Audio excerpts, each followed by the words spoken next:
Boss Kevin. வாங்கண்ணே என்ன தர்றீங்க? ஜெக்கெட்ண்ணே. ஜெக்கெட்டா? ஓகே.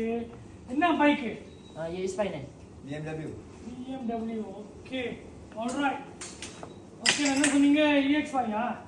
EX5னா இது வந்து 300 வெள்ளி ரிங்கெட் மெஷியர் 300. நீங்க BMW-வா? 500 வெள்ளிங்க உங்களுக்கு. பார்த்தீங்களா? ஆச்சரியமானவங்க. நீங்கள் வந்து வெட்கப்படாதீங்க உங்களோட பைக் வந்து சொல்கிறதுக்கு. எப்போ கேட்டாலுமே என்ன பைக் பாய்க்கிறீங்கன்ட்டு அப்போ தான் நம்ம சஜஸ்ட் பண்ண முடியும். கணக்காக பிஎம்டபிள்யூக்கு வந்து நான் வந்து சேதமான ஒரு ஜெக்கெட் வந்து நான் சஜஸ்ட் பண்ண முடியுமா? ஸோ பயப்படுறீங்க சொல்கிறதுக்கு. ஐயோ நான் எஸ்ஆ மோட்டர் தானே, ஏன் நான் என்ன உங்கள் மோட்டர் வந்து கூட காசு சொல்ல போகிறோமா வேலை இதுக்கு? என்னது ஜெக்கெட்க்கோ ஜாமாக்கோ எல்லாம் சேம் வேலை. EX5 பாய்க்கிறீங்களோ எல்லாம் பாய்க்கிறீங்களோ தைரியமாக சொல்லுங்கள். அதுக்கு தகுந்த ஹெல்மெட், அதுக்கு தகுந்த க்ளோவ், அதுக்கு தகுந்த ஜெக்கெட் தான் நம்ம சஜஸ்ட் பண்ணுவோம். ஓகே, ஸோ அவ்வளோதான். உங்களுக்கு